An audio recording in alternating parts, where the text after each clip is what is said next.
Allahumma salli wa sallim wa zid wa barik wa an'im ala abdika wa rasulika Sayyidina wa maulana Muhammadin wa ala alihi wa ashabi ajma'in, amma ba'd.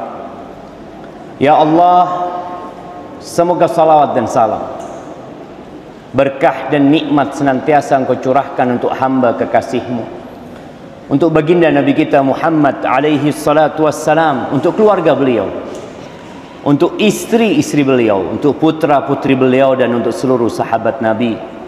Semoga Allah meridhai kita bersama mereka. Amma ba'd. Jamaah rahimakumullah,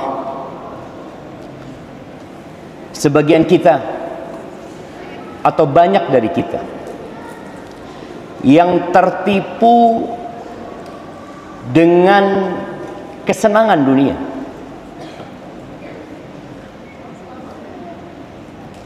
Lupa bahwa dunia ini bukan tempat tinggal. Dunia ini hanya tempat singgah sementara. Kita tahu bahwasanya rumah yang kita tempati dulu bukan milik kita. Oh iya, mungkin milik ibu bapak kita, mungkin milik kakek kita, mungkin milik orang lain. Dan suatu saat kita pun akan meninggalkan rumah itu. Tapi sebagian berpikir untuk hidup selama-lamanya di muka bumi ini. Allah Azza wa Jalla berfirman di surat Fatir ayat 5. Allah mengatakan, ya ayyuhan nas. Di dalam Al-Quran Al-Azim, Allah memanggil makhluknya, memanggil hamba-hambanya dengan beberapa panggilan. Dipanggil secara personal. Allah mengatakan, ya ayyuhal insan, wahai manusia. Allah panggil secara umum, ya ayyuhan nas, wahai umat manusia. Dan Allah panggil secara khusus hamba-hambanya yang beriman. Allah mengatakan, ya ayyuhalladzina amanu, wahai orang-orang yang beriman. Al-Quran ini pedoman hidup kita, dan kita tidak akan pernah selamat. Kita tidak akan pernah bisa kembali ke surga. Kata kita semua sadar bahwasanya Nabi Adam alaihi salatu wassalam pertama kali diciptakan, diletakkan di surga dan turun ke muka bumi dikarenakan dosa yang harus ditebusnya. Maka Allah mengingatkan kita di banyak ayat, dan salah satu yang kita akan baca surat Fatir ayat 5. Allah mengatakan, ya ayyuhan nas, inna wa'dallahi haq, wahai umat manusia, sesungguhnya janji Allah itu benar. Apa janji Allah? Allah berjanji akan membangkitkan yang mati. Allah berjanji bahwa dunia ini akan hancur. Gunung-gunung yang kita lihat menjulang tinggi, sebelum gunung, bangunan yang dibangun oleh manusia akan hancur. Allah akan menggantikan bumi ini dengan bumi yang berbeda. Yauma tubaddalul ardu ghairal ardi was samawat. Allah sediakan surga buat yang bertakwa. Dan bertakwa itu capek, lelah. Kalau bicara dunia tidak mendewasakan kita, iya. Banyak di antara kita yang harus meninggalkan perintah Sang Pencipta hanya karena kesenangan jiwa. Allah mengatakan, inna wa'dallahi haq, janji Allah itu benar. Manusia itu akan menjadi tua, akan keriput wajahnya, akan lemah tulang belulangnya kalau sampai panjang umur, dan dia bakal mati. Dan kita melihat kematian tidak pernah kenal siapapun. Presiden pun mati. Yang masih hidup hanya menunggu kedatangan malaikat pencabut nyawa. Lalu Allah mengingatkan kita, fala taghurrannakumul hayatud dunya. Kalian jangan tertipu dengan kehidupan dunia. Jangan tertipu. Wala yaghurrannakum billahil gharur. Dan kalian jangan mau ditipu pula dengan setan yang sudah menipu ayahanda kita Nabi Adam dan Hawa, kemudian dikeluarkan dari surga. Ahibati fillah, tapi yang jadi masalah dunia ini menyilaukan. Rasulullah sallallahu alaihi wasallam mengatakan ad-dunya hulwatun khadirah. Dunia ini hulwa, manis, khadirah, hijau. Manis rasanya, hijau warnanya, menyenangkan. Wa innallaha mustakhlifukum fiha. Allah menjadikan kalian khalifah-khalifah di muka bumi ini. Kalian akan digantikan. Pasti. Nah, fayandur kaifa ta'malun. Allah melihat apa yang kalian lakukan. Fattaqud dunya wattaqun nisa. Subhanallah. Rasulullah sallallahu alaihi wasallam mengatakan, hati-hati kalian dengan dunia. Hati-hati dengan wanita. Kenapa? Fa inna awwala fitnati bani Israil kanat fin nisa. Fitnah pertama yang membuat kehancuran Bani Israel itu wanita. Wanita yang tergoda dengan dunia. Emak-emak rahimakumullah, kalau emak-emak itu baik, rumah itu jadi baik.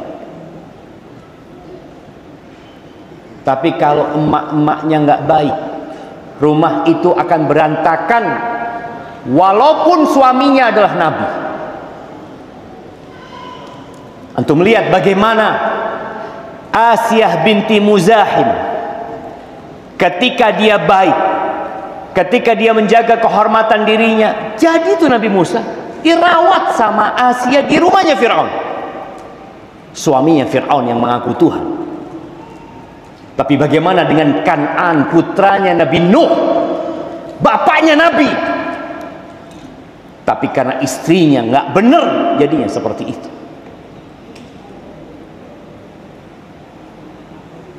Maka ibu-ibu ini punya tanggung jawab yang besar. Tatkala emak-emaknya tergoda dengan dunia, yang dibicarakan dunia, yang dibicarakan ganti horden rumah. Ramadan datang mau mengecat rumahnya ulang. Ramadan datang mau apa? Ganti sofa. Urusan dunia. Ramadan datang membawa segala berkah, nih emak-emak sibuk dengan urusan dunia. Rasulullah sallallahu alaihi wasallam pernah mendiamkan istri-istrinya tatkala mereka tergoda dengan dunia. Sebulan Nabi bersumpah nggak akan mendekati istri selama 1 bulan. Bukan hanya 1 yang ditinggalkan, semuanya 9 ditinggalkan. Setelah 1 bulan ditinggal, jadi kalau ibu-ibu didiamkan sama suaminya, apa yang dilakukan? Marah biasanya. Padahal engkau harus tahu kenapa dia mendiamkan. Ada apa dengan dirimu? Setelah sebulan Nabi datang menjumpai istrinya satu persatu. Yang pertama beliau jumpai adalah yang paling beliau cintai. Beliau mengatakan, ya Aisyah,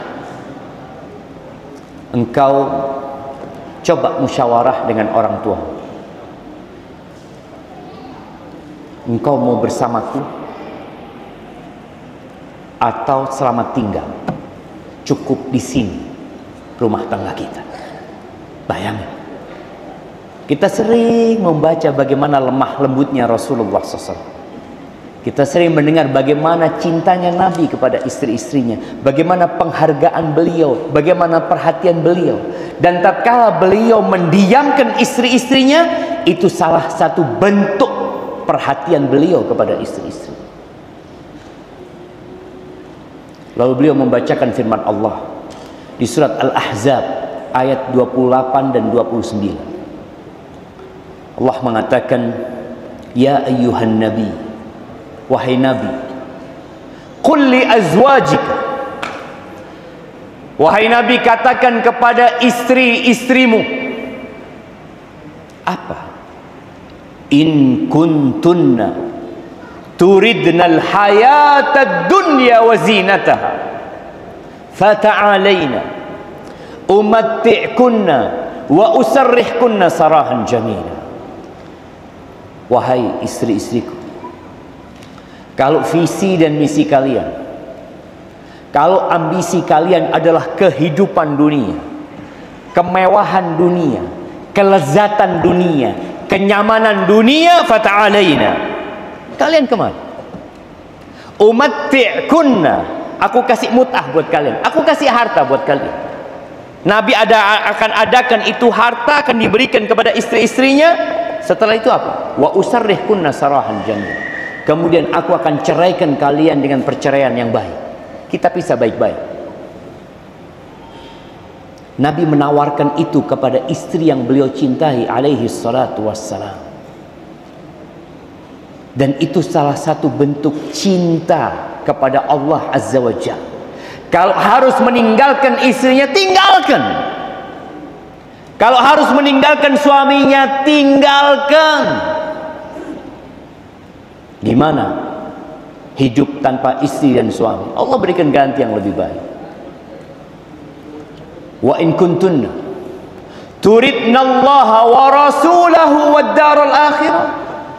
Kalau yang kalian inginkan, kalau ambisi kalian adalah Allah, yang dicari keridhaan Allah, yang dicari bagaimana mengikuti Rasulullah sallallahu alaihi wasallam, wad daral akhirah, dan kehidupan akhirat, fa innallaha a'adda lil muhsinati minkunna ajran azim. Sesungguhnya Allah jalla jalaluhu menyediakan buat orang-orang yang berbuat baik di antara kalian pahala yang besar. Wallahi jemaah, kalau kita bicara pahala yang besar mungkin nggak kebayang kita. Kata Nabi SAW, mad-dunya fil akhir. Kira-kira kalau ibu-ibu suaminya orang paling kaya se-Surabaya, se-Indonesia, sedunia, kata Nabi SAW, mad-dunya fil akhir. Dunia ini, kalau suaminya ibu punya seluruh isi dunia,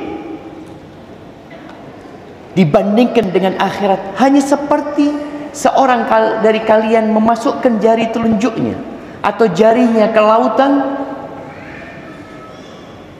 kemudian dia lihat ada berapa tetes air yang menempel di jarinya. Itu dunia. Dan samudra itulah akhirat. Nabi alaihissalatu wassalam mengatakan, la maudhi'u sauti ahadikum fil jannah, tempatnya pecut.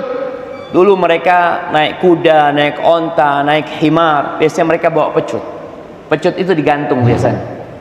Tempat pecut kalian di surga, artinya mungkin 1 meter saja tempat itu.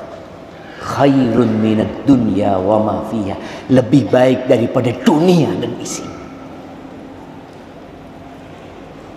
Maka Nabi SAW mendiamkan istrinya selama 1 bulan supaya mereka mikir, engkau mau cari apa dalam kehidupan ini?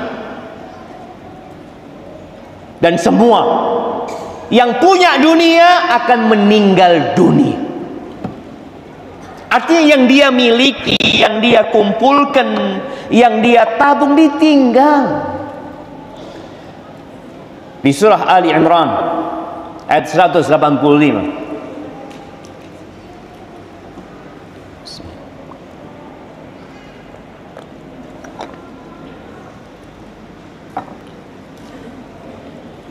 Allah Azza wa Jalla mengatakan kullu nafsin dha'iqatul maut. Semua yang bernyawa itu pasti merasakan kematian. Mau besar mau kecil, mau tua mau muda. Berapa banyak yang mengantarkan jenazah cucunya padahal kakek neneknya masih hidup. Kullu nafsin dha'iqatul maut. Wa innama tuwaffawna ujurakum yaumal qiyamah. Kalian akan dikasih balasan yang sempurna itu kapan? Hari kiamat. Yang pakai jilbab, yang nggak pakai jilbab, yang sholat dan yang nggak sholat. Kadangkala kita ngelihat yang nggak sholat lebih banyak fulusnya. Kita lihat hadza fulana sholli, enggak, tapi kaya raya. Sebagian yang sholatnya rutin, yang menjaga kehormatan dirinya, yang membaca Al-Quran Al-Azim, yang banyak beristighfar. Kadang-kadang kita lihat secara ekonomi susah hidupnya, bahkan sampai mati nggak punya rumah. Allah katakan wa innama tuwaffawna ujurakum yaumal qiyamah. Kalian akan dikasih pahala pada hari kiamat. Soalnya kalau dikasih pahala di dunia, berantakan kehidupan dunia. Ibu-ibu milih mana? Setiap sholat dapat fulus 100.000, atau setiap sholat dapat gas LPG 3 kilo. Milih mana? Fulus apa gas LPG? Fulus. Baik, kalau sholat 5 waktu dapat berapa? Dapat 500. Buat apa fulus itu? Buat apa? Belanja. Baik, coba kita sekarang benar-benar merenungkan kehidupan ini. Seorang suami sholat 5 waktu dapat 500.000. Istrinya dapat 500.000. Punya anak 3. Anaknya sholat dapat 500.000. Berapa dapat sehari? 2,5 juta. Enak nggak hidup seperti itu? Berantakan. Mau belanja apa ibu? Mau belanja apa? Nggak ada supermarket yang buka, nggak ada warung yang buka. Karena kalau mereka berpikir aku buka warung itu cari duit, kalau aku sudah dapat fulus ada apa aku buka warung? Naik mobil berangkat ke SPBU, nggak ada yang jualan di SPBU. Loh, kenapa aku mau beli aku bayar? Seliter 100.000. Kata dia, nggak perlu, ana sholli 2 rakaat dapat sudah. Makanya Allah nggak kasih pahala itu di dunia, coba. Soalnya kalau dikasih di dunia, ini darul amal. Kehidupan ini harus berjalan, orang harus bekerja. Jadi untuk cari maisha orang harus kerja. Maka Allah nggak kasih orang berangkat haji, pulang haji bawa fulus banyak, enggak. Yang ada berangkat haji fulusnya habis. Nah, dia kerja lagi, Allah kasih rezeki lagi. Maka jamaah, kita perlu benar-benar meyakini kehidupan ini bukan tempat di dunia ini, bukan tempat bersenang-senang. Maka di dunia ini ada rumah sakit, di surga nggak ada rumah sakit. Di dunia ini kita butuh toilet, bahkan bayar mau ke toilet. Di surga nggak perlu toilet. Allah mengatakan tentang kehidupan akhirat itu, kulu washrabu hani'an Bima aslaftum fil ayyamil khaliyah. Kalian makan, minum sesenang kalian sudah. Di dunia orang sekaya apapun. Anak ingat, anak punya amati. Dia cerita. Suatu hari di tempat bengkel ganti oli dia, ada seorang perempuan dengan mobil mewahnya, dengan perhiasan yang menghiasi lengannya, bukan tangan, lengannya semua isinya dahab, emas.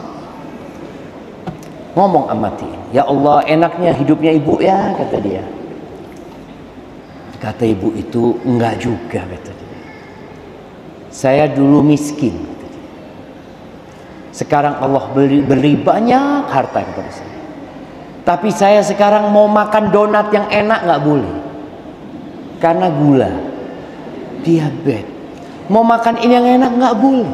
Artinya harta yang dia miliki nggak bermanfaat buat dia. Dia tidak bisa menikmati. Tapi di surga, kulu washrabu hanian. Dia mah subhanallah, makanan itu cak lihat enak-enak dibuat sama emak-emak ini. Tapi ternyata yang mau makan mikir.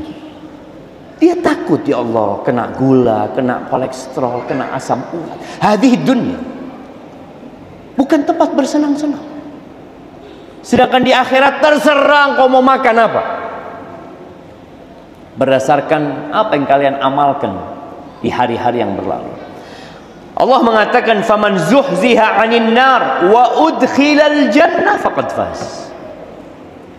Barang siapa yang dijauhkan dari api neraka dan dimasukkan ke surga, loh ini loh orang yang beruntung.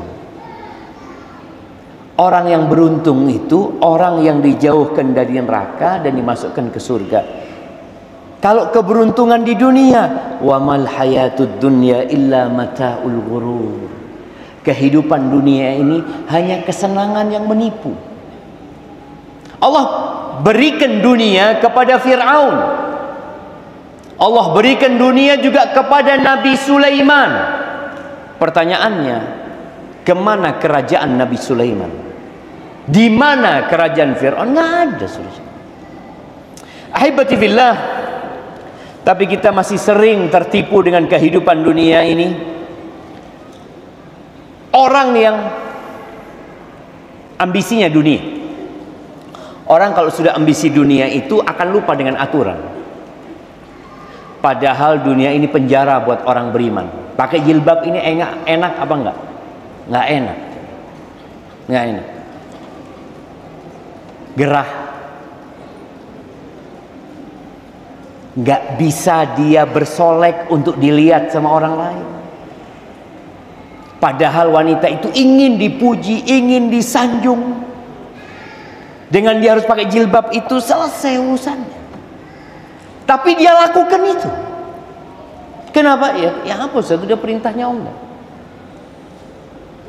Naam, ad-dunya sijnul mu'min. Dunia itu penjara buat orang beriman. Nggak enak. Aturannya nggak boleh ini, nggak boleh ini, nggak boleh itu. Bagaimana rasanya wanita ketika harus melahirkan? Sakit. Ada yang ingin punya anak 20 di sini? Nggak ada.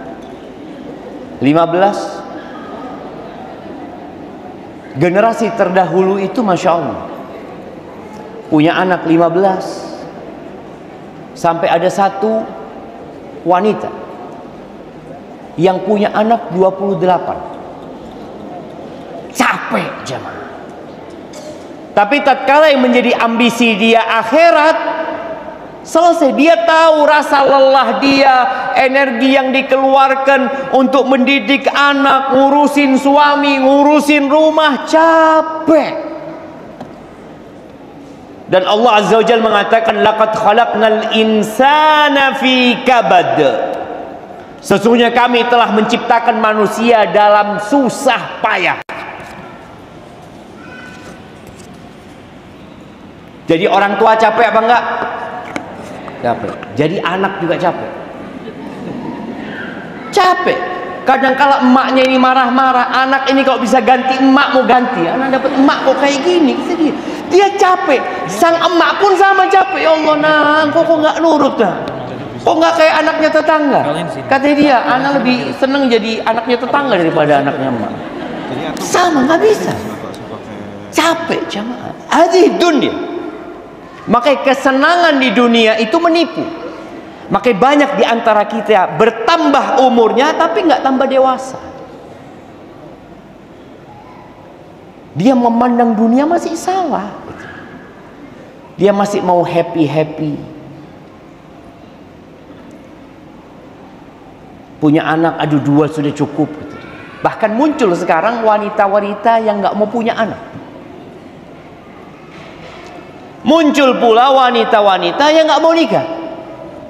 Capek menjadi seorang jomblo, gadis nggak kawin-kawin, capek. Pikirnya dia, kalau aku nikah insya Allah nggak capek lagi. Lebih capek engkau nikah. Nah, setelah dia nikah, ya Allah kapan punya anak ya Allah, kepingin. Engkau pikir enak punya anak, dikasih anak capek, ya Allah ya, kalau bisa mau dimasukkan lagi anak. Karena capeknya dia ngurusin anak. Hadhihi dunia.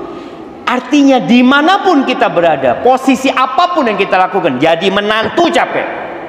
Sebagian jadi mertua, ya Allah Zat, na'udzubillah Zat, anak punya menantu Zat. Sang menantu ngomong, ya Allah Zat, gimana ya menghadapi mertua yang kayak gini. Semuanya capek jamaah. Nabi SAW sudah menjelaskan ad-dunya sijnul mu'min, penjara buat orang beriman, wa jannatul kafir, dan surga buat orang-orang kafir.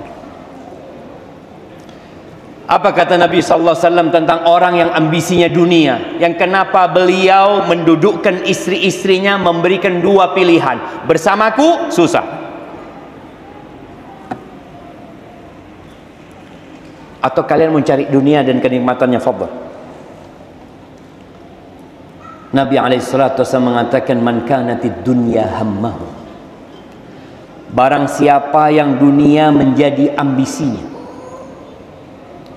menjadi tujuan utamanya, dia berpikir ya hanya paras wajahnya, penampilannya, tasnya, apa yang akan terjadi? Faraqallahu alaihi amrah, urusannya diruwetkan sama Allah. Wa ja'ala faqrahu baina 'ainaihi, Allah jadikan kefakiran di antara kedua matanya. Asuransi itu laris buat orang yang takut dengan kefakiran. Gimana nanti kalau kena musibah? Gimana nanti kalau gini? Gimana nanti? Aina Allah tabaraka wa ta'ala. Gimana nanti anak-anak ini Ustaz, kalau saya mati dulu, bagaimana sekolah dia, pendidikan dia? Allahu Akbar. Sebelum engkau lahir, sebelum bapakmu lahir, sebelum kakekmu lahir, sebelum buyutmu lahir, anak itu sudah ditulis rezeki. Tapi karena ambisi dunia, jadi penuh kecemasan hidup. Walam ya'tihi minad dunya illa ma qaddara lahu, dan dunia tidak akan datang kepada dia kecuali yang sudah ditakar buat dia. Namun dia mendapatkan dunianya dengan kecemasan. Pernah ngelihat orang naik BMW minum obat tidur, orang tukang becak tidur di becaknya? Itu bisa bayangin ya. Seharusnya nih tukang becak yang perlu minum obat tidur, tapi ternyata yang punya BMW minum obat tidur. Kalau mau tidur harus minum. Apa yang dicari? Itulah hukuman dari Allah Azza wa Jalla. Hukuman. Cuma nggak sadar dia, mau tidur mikirin usahanya di situ, kerjaannya di situ, bangun tidur buka handphonenya, dilihat lagi usaha dia, laporan-laporan dia. Tiap mau tidur dibuka, mobil bankingnya dilihat, berapa fulus hari ini? Ada kayak gitu. Besok dilihat lagi. Susah hidupnya. Kaya belum tentu kaya. Artinya bicara ambisi dunia, ini bukan kaya, bukan miskin. Boleh jadi ada orang fakir, miskin, tapi ambisinya dunia. Cuma dia nggak dapat. Dan boleh jadi ada orang kaya raya, ambisinya akhirat. Ini yang kedua kata Nabi SAW. Wa man kanatil akhiratu niyatahu. Barang siapa yang niatnya adalah akhirat, jama'allahu lahu amrah. Urusannya disederhanakan sama Allah SWT. Nggak ruwet. Urusan di rumah tangganya. Ibu-ibu, kalau dengar suaminya nikah lagi, dengar, percaya nggak? Percaya nggak? Apa yang dilakukan?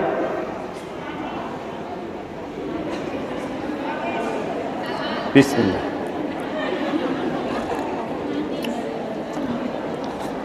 Nangis ya?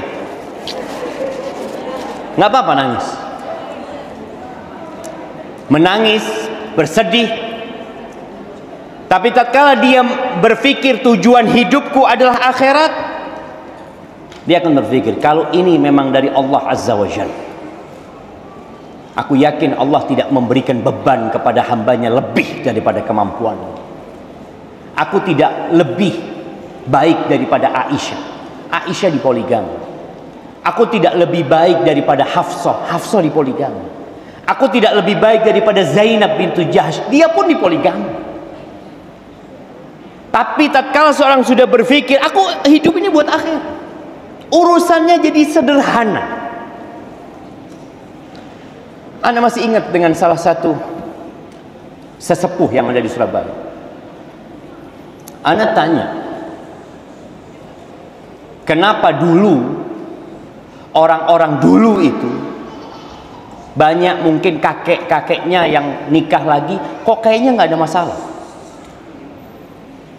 Dia cerita dulu, ketika salah satu anaknya dipoligami sama suaminya, ini umi datang ke anaknya, nak, engkau nggak usah tanya apa-apa sama suami, wis biasa aja. Kalau sekarang uminya ngomong apa? Nak, awakmu si enom nak ya, si ake si gelem, wis urusannya mari nah. Subhanallah. Kenapa dua sikap ini berbeda? Karena perbedaan ambisi, perbedaan melihat kepada dunia. Ketika ambisinya kesenangan dunia, ya nggak mau dia. Na'udzubillah. Tapi ketika dia berpikir, enggak, sudah, ya bismillah lah, anak akan jalani hidup ini, anak mampu, anak teruskan. Dan Nabi sebutkan, kalau yang dia cari akhirat, musibah itu nggak bisa milih. Kita lihat, ada orang yang dikasih musibah, dikasih kanker stadium 4. Kalau dia berpikir, kalau bisa aku milih Ustaz, aku akan milih pusing aja. Nggak bisa milih gitu. Tapi yang jelas Allah sudah takar sesuai dengan keimanan dan ketakwaan setiap manusia. Disinilah bantuan dari Allah turun. Ketika ambisimu akhirat, Allah jadikan ketenangan di hati. Jadi dewasa dia menghadapi kehidupan ini. Ketika dia bercermin, dia melihat wajahnya, wis tuwek aku ya. Nah, dan dia akan tahu wajah ini tempatnya nanti ada di tanah sana. Aku nggak akan dapat minta tolong sama suamiku nanti, wala sama anak-anakku, aku akan ditinggal di sana. Wa ja'ala ghinahu fi qalbih. Allah jadikan orang ini kaya tapi di hatinya. Dia nggak pernah memandang kepada kekayaan orang lain. Dia mengatakan alhamdulillah. Suaminya ngasih belanja satu hari 20.000, dia ambil, jazakallah khair. Karena ambisi dia akhirat dan dia yakin Allah Azza wa Jalla memberikan ujian sesuai dengan kadar keimanan dia. Wa atathu dunya wa hiya raghimah. Allah kirimkan dunia nantinya kepada orang ini dalam kondisi dipaksa dunia datang kepada dia, padahal ambisi dia bukan dunia. Jamaah rahimakumullah, Allah ceritakan di dalam Al-Quran tentang suatu kaum yang menjadi dewasa setelah melihat hakikat dunia. Pernah melihat video tsunami di Jepang, mungkin di Aceh tidak terlalu terliput oleh media. Terakhir yang di Jepang itu sudah ada CCTV di mana-mana, orang sudah pegang handphone ya. Jadi udah mulai canggih. Kita melihat ya, kapal-kapal yang harganya miliaran itu terbalik. Mobil-mobil yang bagus-bagus diangkut.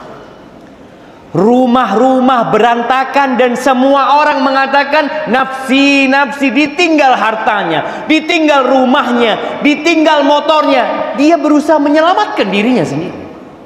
Hadhihi dunya.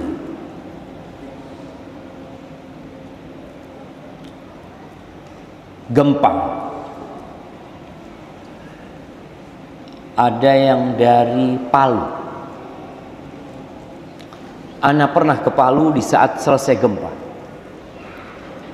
Ana berada di posisi di pinggiran tanah yang ambles. Satu desa ambles. Jatuh kira-kira lupa Ana 5-7 meter. Jadi rumah itu tenggelam bersama kulkas, bersama bayi, bersama semua orang yang ada di dalam. Karena kejadian itu ketika maghrib. Sehingga semua orang sedang ada di rumahnya. Yang ke masjid selamat. Ambles jamaah. Hadhihi dunya. Allah ceritakan di surat Al-Qasas ayat 77 sampai selanjutnya. Allah mengatakan wabtaghi fima ataakallahu ad-daral akhirah. Carilah engkau dengan apa yang Allah berikan kepadamu akhirat. Jadi kalau kita punya rizki, yang pertama kita pikirkan buat apa ya? Aku kayaknya kepingin punya AC di kuburanku. Nah, langsung belikan AC, kirimkan ke masjid. Insya Allah kirimkan ke masjid. Ini buat di kuburanku. Dia kirimkan ke ma'had. Dia kepingin nanti di padang mahsyar itu, apalagi melewatin sirat, dia kepingin cepat jalurnya. Dia beli motor buat dakwah. Dia beli mobil buat dakwah. Orang ini berpikir akhirat. Allah mengatakan wabtaghi fima ataakallahu ad-darul akhirah. Cariin akhirat itu. Jangan ketika punya rezeki yang awal dipikirkan ganti mobil, ganti motor, ganti HP, ganti tas. Enggak ganti kalau tas, nambah tas. Jadi orang dunia yang dia carikan akhirat. Selesai engkau punya tabungan di akhirat, ini insya Allah nggak apa-apa kan dunia Ustaz, nggak apa-apa. Maka Allah katakan wala tansa nasibaka minad dunya. Engkau jangan lupa dengan bagianmu dalam kehidupan dunia. Orang hidup itu butuh ongkos, butuh biaya. Jangan semuanya disodakohkan, akhirnya engkau minta-minta. Enggak. Engkau boleh menikmati, tapi jangan lupa akhiratmu. Itu yang harus diutamakan. Wa ahsin kama ahsanallahu ilaik. Dan berbuat baiklah engkau sebagaimana Allah berbuat baik kepadamu. Kita tuh kalau bantu orang lain seneng kan? Kenapa kita senang? Kita senang karena sejatinya kita sedang bantu diri kita sendiri. Jadi tatkala kita bantuin orang-orang yang susah ya, membangun masjid ya, ketahuilah aku sedang berbuat baik kepada diriku sendiri. Allah kasih rizki, alhamdulillah aku bisa manfaatkan buat aku. In ahsantum ahsantum li anfusikum. Kalau kalian berbuat baik itu buat kalian. Wala tabghil fasada fil ard. Engkau jangan berbuat kerusakan di muka bumi. Berbuat kerusakan itu dengan maksiat. Innallaha la yuhibbul mufsidin. Allah itu nggak suka dengan orang-orang yang merusak. Ucapan ini disampaikan sejatinya kepada Qarun. Apa kata Qarun? Ketika disuruh mencari akhirat dengan hartanya, dengan kedudukannya, dengan jabatannya, dia mengatakan qala innama utituhu ala ilmin indi. Aku bisa seperti ini karena ilmu yang diberikan kepadaku, karena kerja kerasku, karena kesungguhanku. Ya Allah jemaah, ini ada orang-orang yang nggak sadar. Engkau jadi kaya seperti itu, engkau jadi sukses seperti itu karena Allah yang ngasih. Bicara pintar, lebih banyak orang yang lebih pintar dari engkau. Kita melihat ya, kadangkala seorang profesor ekonomi miskin, muridnya yang nggak lulus kaya raya. Kita lihat, pembagian rizki ini bukan karena ilmu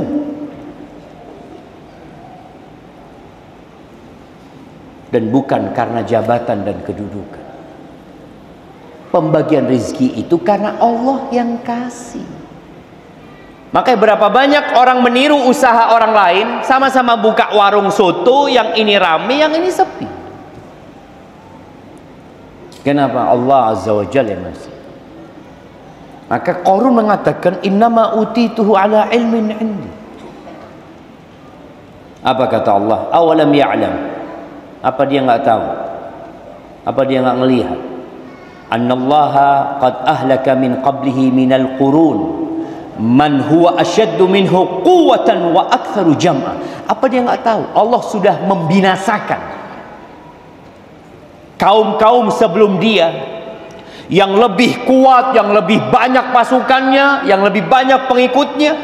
Allah binasakan. Bagaimana kaum 'Ad?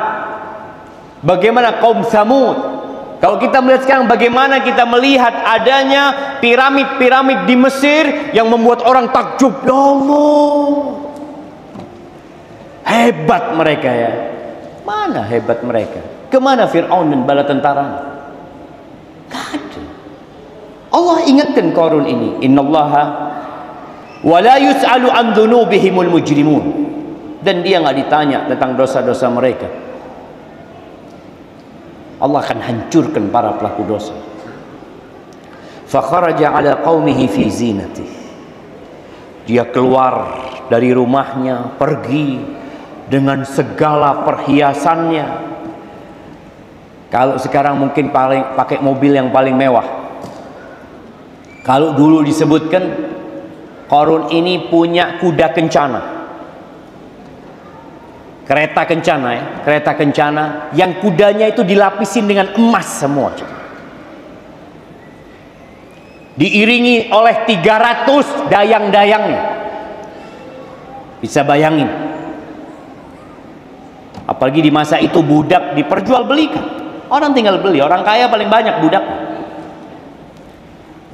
Bagaimana kuncinya itu dipikul. Kuncinya zaman. Ketika Qarun ini keluar, otomatis orang yang melihat itu tergoda. Kita kalau melihat ya Ferrari lewat, Allahu Akbar, siapa ini? Melihat Lamborghini lewat depannya rumah orang yang kaya. Qala alladhina yuriduna al-hayata ad-dunya ya laita lana mithla ma utiya Qarun. Innahu ladzu hadzin azim. Orang yang ambisinya dunia, kalau ngelihat perhiasan dunia, kemewahan dunia, apa yang dia katakan? Andai kata aku dikasih seperti yang dikasih Qarun. Qarun itu benar-benar beruntung sekali. Kita kan kalau ngelihat orang sukses, untung awakmu, seneng hidupmu. Padahal belum tentu ya. Kita lihat ini orang-orang yang belum dewasa. Wa qala alladhina utul ilm. Sikap yang kedua, sikap orang yang dewasa. Orang yang dewasa, orang yang dikasih ilmu. Ingat ya, Allah itu benci. Kata Nabi SAW, Innallaha yubghid.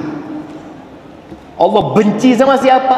Kulla alimin bid dunya jahil bil akhirah. Allah benci sama setiap orang yang pinter urusan dunia, bodoh urusan akhirat. Benci Allah sama orang. Tadi kelompok yang pertama ingin seperti Qarun. Kita kalau melihat orang dengan kemewahannya ingin, ya Allah, melihat dia pakai gelang 2 kilo gitu, ya Allah, kapan anak punya gelang kayak gitu. Ingin. Wa qala alladziina utul ilma, orang yang dikasih ilmu beda sikap. Apa kata dia? Wailakum, celaka kalian. Kok kalian ingin seperti Qarun? Yang kalian pikirkan dunia. Ingin seperti fulan, mungkin sekarang banyak contoh-contoh Qarun yang lainnya, tapi seperti nggak ada yang sekaya Qarun. Kenapa anak katakan nggak ada yang sekaya Qarun? Orang-orang kaya sekarang cuma angka. Dia punya nomor, angka di rekening dia. Qarun nyata kekayaan dia. Gudangnya itu isinya emas lantakan semua. Ada hartanya dia nyata. Dan dia tunjukkan bagaimana ketika dia keluar dari rumah. Wa ilakum thawabullahi khair. Pahala dari Allah, ganjaran dari Allah itu lebih baik daripada semua yang dimiliki Qarun. Liman amana wa amila salihan wala yulaqqaha illa sabirun. Buat orang yang beriman dan beramal saleh, tapi nggak akan diberi itu kecuali orang yang sabar. Memang kudu sabar kita jemaah. Dunia menggoda, kita punya keinginan, tapi kita dipaksa untuk nerimu. Sabar, mencari akhirat kita. Apa yang terjadi? Selesai itu cerita. Fa khasafna bihi wa bidarihil ardh. Allah tenggelamkan Qarun dan rumahnya. Bayangin coba. Jadi bukan hanya Qarun yang ditenggelamkan, bukan disisakan rumah dan hartanya, enggak.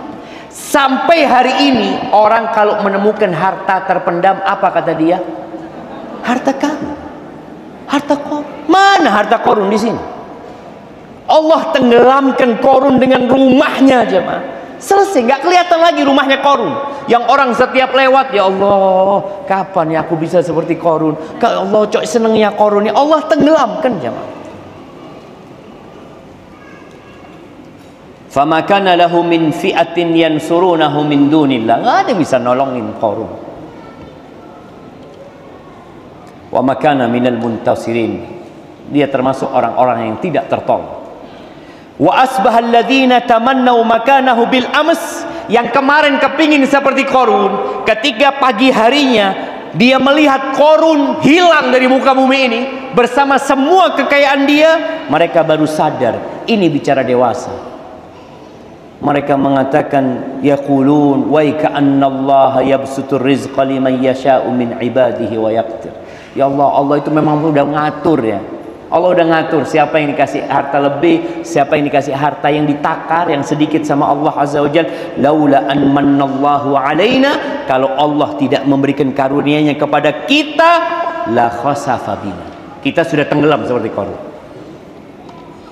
Wa ka'annahu la yuflihul kafirun, nggak akan senang, nggak akan sukses orang-orang kafir, yang kafir kepada Allah dan kafir kepada nikmat-nikmat yang Allah berikan. Ahibati fillah, maka saatnya kita sadar bagaimana menyikapi dunia ini. Ada yang masih sibuk dengan tubuhnya. Boleh engkau sibuk dengan penampilanmu, tapi untuk suamimu. Banyak suami-suami ini yang mengeluh, ana jangan dicurhatin tentang suaminya, karena suaminya ibu-ibu nggak ada di sini. Aneh ngasih nasihat lagi siapa? Ngasih nasihat ibu emak-emaknya. Tapi kalau ada bapak-bapaknya, aneh bisa kasih nasihat.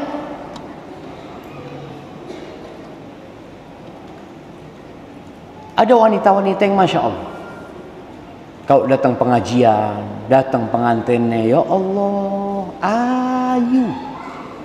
Sampai suaminya ngelihat Harim ini jalan di depan rumahnya, sopo ya? Tahu-tahu melambaikan tangan, bang, berangkat sih. Loh, bojoku ternyata.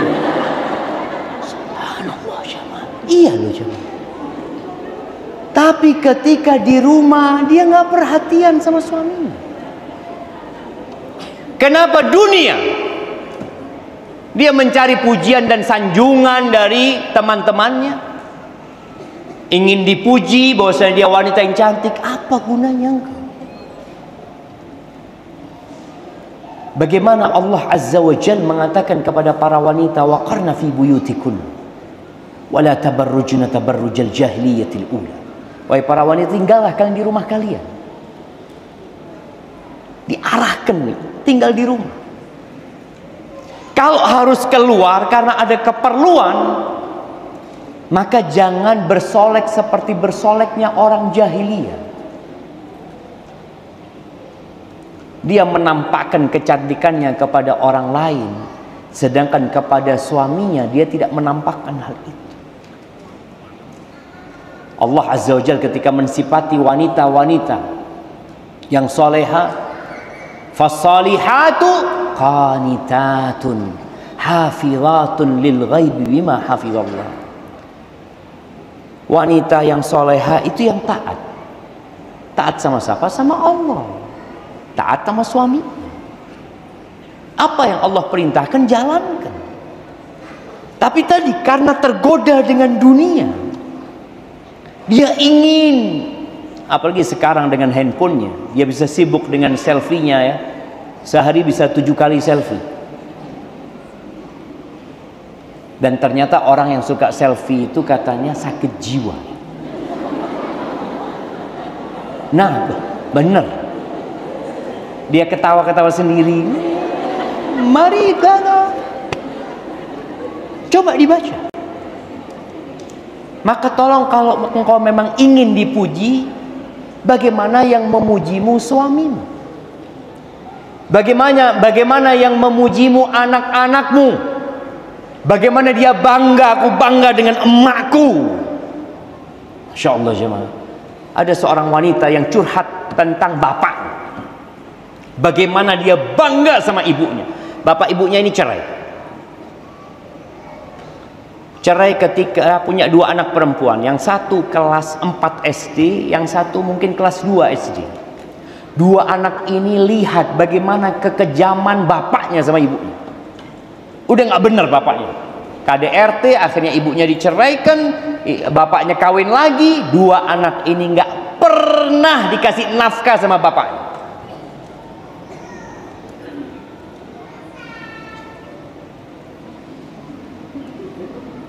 Jemaah, banyak orang mengeluh menjadi single parent. Berat, susah, ini itu. Apakah ketika dia mengatakan berat, susah, capek, susahnya jadi hilang? Enggak, tambah susah. Tapi ketika dia berbaik sangka sama Allah, enggak, insya Allah jadi baiknya semua. Jadi baiknya, insya Allah ada hikmahnya. Aku yakin Allah itu maha pengasih dan maha penyayang. Allah itu lebih sayang sama aku daripada bapak ibuku. Allah itu lebih sayang sama aku daripada seluruh penduduk bumi ini. Ketika itu yang ada di hatinya, Masya Allah. Anak ini cerita, emak anak itu Ustaz, ibu anak itu Ustaz, akhirnya jadi pembantu di rumahnya orang Ustaz, untuk nyekolahkan kita. Terus dia kerja serabutan Ustaz. Tapi yang anak lihat, emak anak itu nggak pernah ninggalkan sholat malam Ustaz. Terus sholat malam. Sampai anak sama kakak anak sukses Ustaz. Kaya raya. 2 anak ini, anak perempuan ini.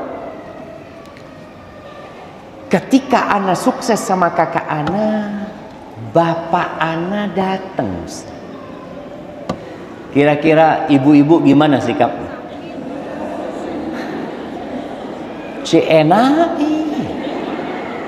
Nah, datang bapak anak. Bapak anak datang, dia sudah nikah dia, padahal dia nggak pernah peduli sama anak. Anak bisa sekolah semua, alhamdulillah kasih nikmat lewat ibu anak. Tapi subhanallah Ustaz, ibu anak nggak pernah menanamkan kebencian kepada bapak anak. Nggak pernah Ustaz. Kita yang benci sama bapak Ustaz. Karena kita melihat sendiri bagaimana bapak zalim sama ibu Ustaz. Ibu anak mengatakan, nak, itu bapakmu. Engkau nggak bakal ada kalau nggak ada bapakmu. Engkau wajib berbakti sama bapak. Ibu, tapi sudah. Engkau yang mewajibkan kau berbakti itu Allah Azza wa Jalla. Subhanallah. Kenapa wanita ini bisa seperti ini? Kenapa dia tidak menyimpan dendam? Karena sejatinya menyimpan dendam itu hanya menambah sakit hati dan menambah beban hidup dan membuat sengsara dan penderitaan berlipat ganda. Maka ketika engkau sakit hati sama orang lain, engkau melihat orang lain datang kajian, na'udzubillah, datang dia kajian juga, engkau sakit hati. Tapi ketika ambisimu akhirat, udah. Tumadir bin Amr al-Khansa. Khansa ini seorang sahabat perempuan. Khansa ini terkenal sebagai seorang penyair yang sangat handal. Bagaimana dia cinta sama abangnya. Abangnya itu mati terbunuh dalam satu peperangan. Nama abangnya itu Harb. Mati dalam satu peperangan, ini masih kafir dia. Dia itu mengatakan, kalau bukan karena banyaknya orang-orang yang menangis di sekitarku, pasti aku sudah bunuh diri. Nggak kuat dia, ditinggal mati kakaknya yang sangat baik sama dia. Sampai Khansa ini berangkat umroh atau haji, tawaf itu bawa sandal kakaknya.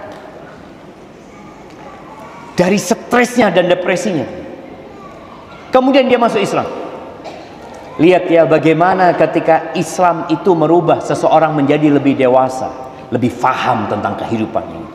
Ketika dia masuk Islam, dalam satu peperangan dia siapkan 3 atau 4 anak. Malam hari sebelum peperangan, anaknya ini di briefing sama emaknya. Berangkatlah engkau menuju ke medan perang karena Allah Azza wa Jalla. Bunuhlah musuh-musuh Allah Azza wa Jalla. Jangan pernah mundur, kata ibunya. Subhanallah, anaknya berangkat, 4-4-nya. 4-4-nya tewas di jalan Allah Azza wa Jalla. Lihat bagaimana ketika dia ditinggal mati abangnya dan ketika ditinggal mati sama anaknya. Dia bersyukur kepada Allah dengan kematian anak-anak karena mereka mati syahid. Dia berharap dikumpulkan bersama anak-anaknya di surga Allah Azza wa Jalla. Orang-orang datang mau takziah ke rumahnya Khansa. Biasalah ada orang kena musibah, orang takziah. Kata Khansa, kalau kalian datang untuk mengucapkan selamat, aku terima. Tapi kalau kalian datang untuk memberikan takziah yang hanya akan mengembalikan kesedihan, enggak, kata Khansa.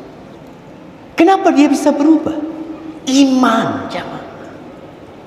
Kita nih yang lahir Islam, yang kadangkala sekolah di sekolah Islam, tapi kadangkala iman kita itu nggak berbungkus ilmu,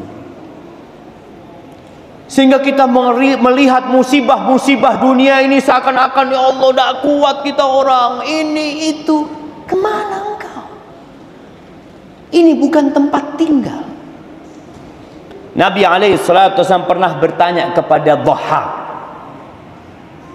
ya Dhahhak, ma ta'amuka? Dhahhak, apa makanan? Kau makan apa? Kata Dhahhak, al-lahm wal laban. Makananku biasanya daging dan minumnya susu. Lalu ditanya sama Nabi SAW, thumma ila madza yasir? Yang engkau makan itu kemudian jadi apa? Kata Dhahhak mengatakan, nggak berani Dhahhak mengatakan lafaz yang kotor itu. Dhahhak mengatakan, ila ma qad alimta ya Rasul. Makanan itu akan menjadi sesuatu yang engkau sudah tahu ya Rasul. Jadi apa? Apa kata Nabi sallallahu alaihi wasallam? Begitulah Allah menjadikan percontohan untuk dunia. Makan kita. Wa in mallahahu wa zayyanahu. Kita lihat ya kalau makan di restoran bintang 5 ya, Masya Allah, ada muqaddimahnya, ada khotimahnya, nanti baru makanan besarnya. Yang namanya makanan dihiasi ya, sampai chefnya itu ngasih hiasan cukup lama jamaah. Lihat kadang-kala kopinya dihiasi bunga, dihiasi love. Jadi apa? Jadi kotoran jamaah. Itu dunia yang kita sekarang berebut, yang kita menangis karena dunia, yang kita berjuang karena dunia, akan jadi itu. Maka tolonglah belajar lagi. Kita udah mau masuk bulan Ramadan, jadikan ini momentum kita untuk berubah jadi lebih baik. Yang menjadi seorang ibu, tolong jadilah ibu yang tidak berambisi dunia. Anaknya ngelihat sama emak, bagaimana dia mengajarkan kepada anaknya tentang dunia. Anak ingat dengan seorang cerita di Solo, yang cerita sama anak meninggal dunia rahimahullah. Dia cerita ada satu orang Ustaz di Solo, Ustaz, itu kalau setiap beli barang beli 2, Ustaz. Beli baju dia 2. Yang satu dia pakai, yang satu dia sedekah. Uang belanja bulanan 2, Ustaz. Bukan karena istrinya 2. Istrinya 1. Yang satu ditaruh di rumah, yang satu ditaruh di panti asuhan. Sampai suatu hari dia beli mobil 2. Satu dia pakai, satu dia sedekah. Anak-anaknya protes sama bapaknya, ayah, kalau baju 2, belanja 2 iyalah, tapi kalau mobil kasihkan anaknya. Kata bapaknya, nak, abah ini nak, bukan hanya mau pakai baju di dunia, abah juga kepingin pakai baju nanti di akhirat. Abah bukan hanya ingin makan di dunia, abah ingin makan yang enak nanti di akhirat sana. Abah tidak ingin pakai mobil cuma di dunia, abah ingin pakai mobil di akhirat nanti. Ibu contohkan kepada anak-anak. Ketika punya rizki, ditambah sama Allah rizkinya, tolong keluarkan sebagian. Beli baju, baju yang lama dijual. Beli dijual, disedekahkan. Keluarkan bajunya. Sebagian wanita itu bertambah bajunya, bukan dia mikir bagaimana untuk dikeluarkan bajunya, tapi berpikir untuk tambah lemari. Dia ngomong sama suaminya, bang, kayaknya ini udah gak cukup bang. Ya Allah, dulu waktu awal zuat cukup, kenapa sekarang gak cukup? Karena engkau semakin kaya, semakin bertambah baju-bajumu. Seharusnya setiap ada baju baru, baju lama keluar. Kalau bisa setiap beli baju baru 2, yang 1 dibagikan. Ajarkan anak kita seperti itu. Bukan menumpuk barang. Sampai kadangkala di gudang itu banyak barang yang tidak dipakai. Maka sebelum Ramadan, kau duduk sama anak-anakmu, mulai keluarkan barang-barang itu. Bukan cerita nambah barang, tapi mengeluarkan barang. Karena sejatinya kita nggak lama dalam kehidupan ini. Ahibati fillah, yang terakhir, ada doa yang diajarkan Rasul Sallallahu Alaihi Wasallam, yang sering beliau bacakan untuk para sahabatnya ketika beliau bermajlis dengan para sahabat. Beliau berdoa mengatakan seperti ini, Allahumma qsim lana min khasyatika ma tahulu bihi bainana wa baina ma'asi. Ya Allah, bagikan buat kami rasa takut kepadamu. Nabi minta rasa takut. Kita banyak minta rizki, kita banyak minta kenyamanan. Nabi minta sama Allah rasa takut kepada Allah, yang dengannya engkau halangi aku dari berbuat kemaksiatan. Karena ada orang tahu haram tapi tetap dilakukan, tahu nggak boleh tapi tetap dikerjakan. Tahu kewajiban tapi ditinggalkan karena nggak ada rasa takut. Maka minta rasa takut kepada Allah Azza wa Jalla. Yang kedua, wa min ta'atika ma tuballighuna bihi jannatak.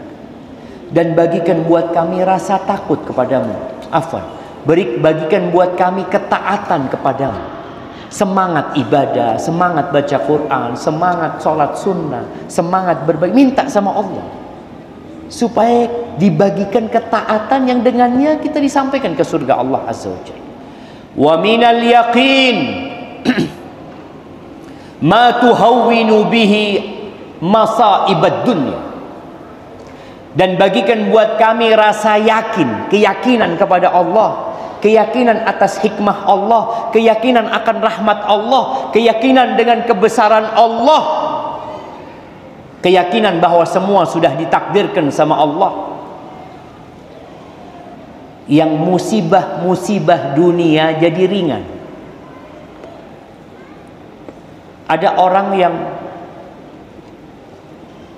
kalau dikasih nasihat suruh sabar, dia mengatakan, iya enak ngomong, coba engkau kena musibah kayak aku. Sering itu terjadi. Nabi SAW pernah lewat seorang wanita yang lagi nangis di atas kuburan anaknya. Rasulullah SAW mengatakan, isbiri wahtasibi, bersabarlah engkau dan berharaplah pahala kepada Allah Azza wa Jalla. Atau ittaqillah wasbiri, bertakwalah kepada Allah dan sabarlah engkau. Apa kata wanita ini? Ilaika anni, sana kau, enggak usah ngurusin aku. Fa innaka lam tusab bi musibati. Engkau ngomong kayak gitu karena engkau enggak kena musibah seperti aku. Sudah sana. Perempuan ini enggak tahu kalau itu Rasulullah SAW. Ketika udah lewat, Nabi SAW enggak rame-rame, udah ditinggal Nabi SAW. Dikasih tahu sama sahabat, itu tadi Rasulullah SAW. Langsung shock perempuan ini. Dikejar Nabi SAW sudah sampai rumahnya. Dia mengatakan, ya Rasulullah, aku minta maaf, aku enggak tahu kalau tadi itu engkau. Apa kata Nabi SAW? Innamas sabru inda sadmatil ula. Sabar yang sebenarnya itu adalah sabar ketika hempasan pertama. Awal kena musibah, bagaimana sikapmu itu yang menentukan. Ada orang yang kena musibah dikatakan suamimu meninggal dunia. Alhamdulillah, ruwet itu jalan selesai sudah. Ini berarti bukan musibah, karena dia senang. Musibah itu tidak menyenangkan, walaupun sebenarnya bala dari Allah itu yang menyenangkan dan tidak menyenangkan ujian. Tapi ada orang yang cinta sama suaminya, yang cinta sama anaknya, tahu-tahu dia dapat berita yang menyedihkan. Ketika dia dengar berita itu, dia mengatakan inna lillahi wa inna ilaihi raji'un. Allahumma ajurni fi musibati wa akhlif li khairan minha. Ini jamaah, kena musibah apapun bukan hanya ditinggal mati. Mungkin musibah urusan harta, urusan anak-anak yang nggak nurut mungkin ya. Maka ingat sama Allah Azza wa Jalla. Yang menyebabkan orang itu mampu mengatakan itu karena ada keyakinan sama Allah. Innalillahi. Tapi kalau keyakinan itu lemah, umpamanya dokter mengatakan engkau kena kanker stadium 4. Ya Allah, apa dosaku ya Allah? Dia merasa seakan-akan orang itu dikasih musibah karena dosa. Belum tentu. Orang yang paling berat cobaannya itu para nabi. Kita tahu bagaimana Nabi Yunus ditelan sama ikan. Bagaimana Nabi Ayub kehilangan anak-anaknya semua, kehilangan hartanya, ditambah penyakit di fisiknya. Apa kata beliau? Wa ayyuba idnada rabbahu anni masani ad-dur wa anta arhamur rahimin. Itu keyakinan Ayub ketika berdoa mengatakan, wahai Rabbku, Aku ini disentuh dengan penyakit, dengan bala, dengan musibah. Wa anta arhamur rahimin. Engkau yang paling mengasihi di antara yang mengasihi. Tetap dia yakin Allah itu arhamur rahimin. Ketika antum sedang susah, jangan pernah berburuk sangka sama Allah. Antum panggil Allah, ya arhamar rahimin. Ya Allah, engkau yang paling pengasih ya Allah. Musibah yang menimpaku ini adalah tanda kasih sayangmu kepadaku ya Allah. Naam, jangan. Allah kalau cinta sama hambanya itu dikasih bala. Cuma kita butuh keyakinan itu, minta sama Allah Azza wa Jalla. Wa minal yaqin ma tuhawwinu bihi alaina masa'ibad dunya wa matti'na bi asma'ina wa absarina wa quwwatina ma ahyaitana waj'alhu al-waritha minna. Ya Allah, jadikan kami bisa menikmati pendengaran kami, penglihatan kami, kekuatan kami selama kami hidup, dan jadikan itu pewaris kami. Nabi minta SAW sampai mati sehat. Karena ada orang bertambah umur pendengarannya berkurang, bertambah umur penglihatannya berkurang, bertambah umur nggak bisa sujud, nggak bisa ruku, udah sakit semua kakinya, berat gerak-geriknya. Nabi SAW minta kepada Allah mati dalam kondisi sempurna fisik. Nggak apa-apa. Karena di antara tujuannya supaya tidak merepotkan orang lain. Nabi juga berlindung di hadis yang lainnya, Allahumma inni a'udzubika an uradda ila ardhalil umur. Ya Allah, jangan sampai aku dikembalikan ke umur yang rendah, yang pikun ya. Kita minta sama Allah. Waj'al tha'rana ala man zalamana wansurna ala man adana. Jadikan balas dendam kami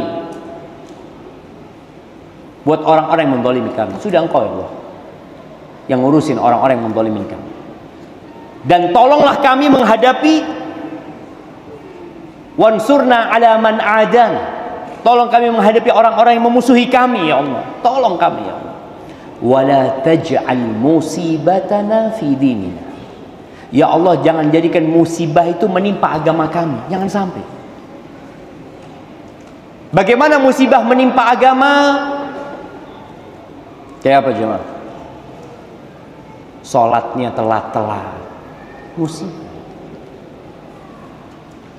Kita yang seharusnya satu hari hatam satu juz, baca satu juz, hari itu kita ya Allah nggak baca, nah ya Allah sibuk dengan handphonenya. Musibah.